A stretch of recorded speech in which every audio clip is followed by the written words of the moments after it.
My thing was, no, I didn't think she would come in and dominate. I thought it would take her some time to adjust to being a professional. Know how you feel or how you respond to some of those criticisms when you have to deal with something that it's really not your problem. Like, I feel like it's them looking in a mirror a little bit, but it still comes down on your shoulders. Like I've said, I feel like I've earned every single thing that's happened to me over the course of my career. Sheryl Swoopes is in a downward spiral like never before after Caitlin Clark gave the ultimate clapback in her most recent interview. Now that her brittle ego has been formally crushed, she is publicly demonstrating how much she detests Caitlin's success. It's not only a poor opinion, it's plain insulting to say that Caitlin's historic victory wasn't earned. How do you feel about Caitlin Clark's Time Magazine Athlete of the Year triumph, Sheryl? I'm not surprised, I suppose. I would like to know who the other contenders were. Sheryl, let's be honest. Neither the basketball community nor Caitlin's supporters will allow you to escape this situation unscathed. Caitlin won the title of Time Athlete of the Year by putting her all into this league. It's a victory for women's basketball as well as for her. And I was a big admirer of women's sports growing up, whether it was volleyball, basketball, soccer, or anything else you can think of. I grew up watching and adoring it, so it's quite unique. Being here feels almost unreal, but it's an incredible honor. However, here you are, petty and resentful, attempting to minimize her achievements. You know what? Greatness cannot be disregarded with no repercussions. It's time for you to learn how to handle the legacy that Caitlin has created. It's quite remarkable that she is the first WNBA player to ever receive Time Magazine's Athlete of the Year award. And I would like to know if the criteria are based on her on-court performance. Yes, she had a fantastic season, or if they are more focused on her contribution to the game this season. Sheryl leaps in. You've turned yourself into a spectacle. As the first ever WNBA player to win Time Athlete of the Year, Caitlin Clark just pulled off the ultimate flex. And rather of celebrating her excellence, you thought it was the ideal opportunity to minimize yourself. Well done, Sheryl. An MVP move indeed. Well, in pettiness, add Asia Wilson. It was only basketball. That's what I'm saying then. Was it only the on-court performance? It's worldwide. It's everything, in my opinion. Let's begin with Caitlin Clark, a name that is obviously unavoidable. Just looking at her statistics would make any hater run for cover. As a rookie, he averaged 19.5 points, 8.4 assists, and 5.7 rebounds per game. Did I mention that she broke the WNBA single-season assist record and led the league in assists? Oh, and she broke Simone Augustus' rookie scoring record with 761 points in 39 games. The amount of podcasts you've used to complain about Sheryl, on the other hand, appears to be your most intriguing statistic. For the first time since 2016, however, Caitlin Clark is back in the playoffs with a 20-point average, league-high 8 assists, 6 rebounds, and 1.3 steals. Do you find Caitlin Clark's fever and its improvement following the Olympic break surprising? Furthermore, Caitlin is more than just a statistic. She is making women's basketball a must-see event on her own. Do you recall when Caitlin Clark's presence on the court forced the Atlanta Dream to move their game to a 20,000-seat arena? We call that impact. Sheryl, it's something you may recall from your prime when dial-up internet was common. In ways you can't imagine, Caitlin is boosting ticket sales, increasing TV ratings, and elevating women's basketball. Hey, don't let it make you any less resentful. Let's start your outburst now, shall we? You made the decision to challenge Caitlin's award criteria on Gil's Arena. Sheryl, really? The requirements? You question? Is it based on court performance or global impact? As though Caitlin hadn't excelled in both areas. Getting something that we don't believe someone deserves bothers us, don't we? As we were playing the game. Then you made an attempt to disparage other athletes, such as Aja Wilson and an unidentified Olympic swimmer, by saying they were more war-worthy. I hate to tell you this, but your barely veiled jabs aren't concealing your obvious jealousy. Additionally, don't assume that we missed your jab at Caitlin's NCAA records. Are you blaming her stats for being inflated by modifications to modern gameplay? It's really wealthy. It sounds like you're just resentful because you played in a league that moved more slowly and had less competition. What you couldn't do, she is doing.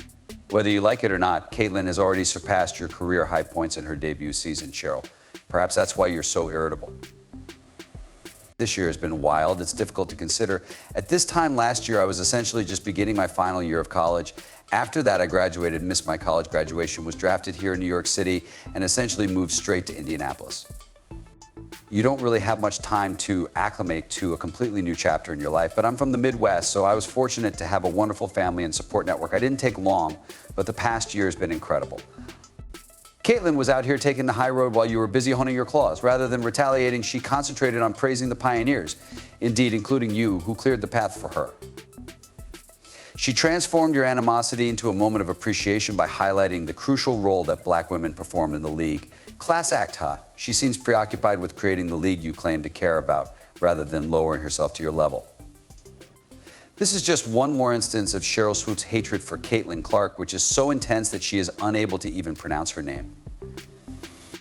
Sheryl, here's the thing. Your criticism is overshadowed by Caitlin's behavior. Her influence is indisputable, her games are selling out, and her fan base is expanding daily. She is raising awareness of women's basketball in ways that your tirades on the podcast could never. You're merely demonstrating that resentment endures longer than poor coaching choices. However, that doesn't seem dominant to me. Her inexperience is the only reason it's not dominating. I have no idea what this woman considers to be domineering. However, the contrast is too wonderful to ignore, so let's discuss it here. By refusing to belittle her detractors, Caitlin is elevating everyone in her vicinity, including her teammates, admirers, and even her detractors. In the meantime, you're clinging to your antiquated habits and making trivial comments to be current. If Caitlin has taught us anything, it is that true excellence can shine without tearing others down. While you are clinging to your past like a lifeboat in a storm, she is out here making history and shattering records. Sheryl, I have an idea. Perhaps learn from Caitlin's example and concentrate on improving the league rather than condemning her. Is that too much labor, though? Thinking back on all the incredible things I was able to achieve and the people I got to do it with is enjoyable. I believe that the fact that my friends and family have been at my side the entire time is what has made it so memorable. It's obvious that Sheryl Swoopes missed the memo that greatness changes over time, and Caitlin Clark is spearheading that change as Swoopes struggles to stay relevant. The conflict between these two is about more than simply basketball. It's about one generation's refusal to recognize the genius of the next. The so-called old guard, represented by Swoopes, clings to a time when tiny crowds and slower games were the norm. In contrast, Caitlin represents a revolution. The WNBA has become a major event on a BC and ESPN thanks to her explosive play, record-breaking performances, and capacity to attract 20,000 spectators per game. There is a noticeable difference. At her height, Swoopes had fewer than 5,000 fans, but Caitlin is selling out arenas and bringing the league more attention than ever before. It's comparable to contrasting 4K Ultra HD with a black and white TV. Correct? It's like, oh, well, she did this. Sheryl Swoopes only scored 34 points in the WNBA. Someone said Caitlin received a score of 35. Therefore, you cannot use statistics for your own gain. Swoopes' criticism is full of hypocrisy. Despite her claims to support women's basketball, she disparages the athlete who brought the sport to the attention of the world. Caitlin is more than simply a gamer. She modifies it. Caitlin uses her position to encourage everyone, including coaches, teammates, and even detractors like Swoopes, whereas Sheryl complains about today's players. Sheryl's resentment is accentuated by Caitlin's elegance. This is the reality. Sheryl is holding on to the past, dragging her feet like a relic from the past, while Caitlin is leading women's basketball into a new era. When faced with a situation that isn't truly your concern, how do you feel or react to some of those criticisms? It seems to me that they are glancing at a mirror, yet it still falls on your shoulders. I believe that I have always had a really positive outlook on everything that has transpired in my life, whether it has been positive or negative. After that, of course, the WNBA. As I've already stated, I believe that everything that has happened to me over my career has been earned. Let's also discuss domination. Caitlin Clark goes beyond being good. She is changing the definition of dominance. She exceeded all rookie expectations despite having no offseason and entering the WNBA directly from a demanding collegiate schedule. Most athletes wouldn't dare try to play more than 82 games without missing a single one. Sheryl, meanwhile, is sitting comfortably behind a podcast microphone, making jokes like if she were hosting a soap opera during the day. The only thing that can equal Caitlin's domination on the court is her leadership off it. Caitlin demonstrates that being a star is about more than just numbers by supporting black women in the league and interacting with fans on a regular basis. Impact is the key. She is motivating young girls and boys, signing autographs, and demonstrating to the world the potential of women's basketball. You brought attention to a game that you've always loved, but you've also represented something really unique for the sport. For you, what does that mean? I'm very competitive and focused, and I love the game, playing and being in front of the fans, so it's kind of hard for me to understand However, during the last 2.5 years, things have changed somewhat, and now it's difficult to get a ticket, whether we're at home or on the road. Cheryl, however, appears to believe that criticism equates to contribution. It doesn't.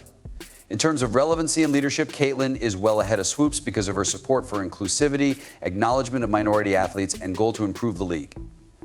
Caitlin is a movement, not simply a player. She's already discussing her big picture objectives, which Cheryl never dared to express, like shooting for MVPs and eventually owning a franchise. Caitlin has changed the perception of women's basketball more in one season as a rookie than Cheryl did in her whole career. That's the facts, not a slight.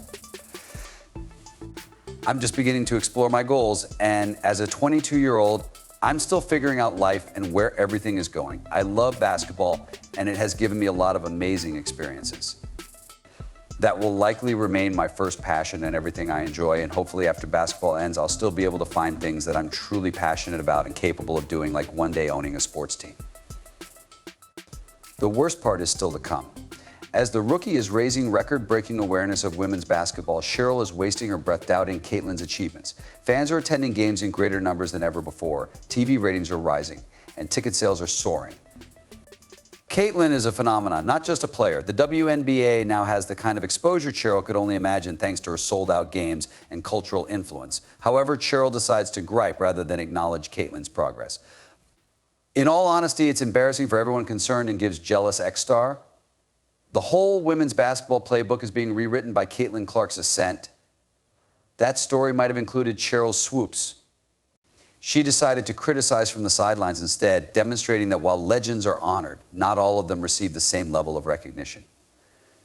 While Cheryl's pettiness has reduced her to little more than a footnote in someone else's story, Caitlin's focus and humility have made her the star the WNBA needs. If you're listening, Cheryl, your brilliance won't be taken away by Caitlin. She's here to make the league shine. Instead of pouting, you could at least applaud.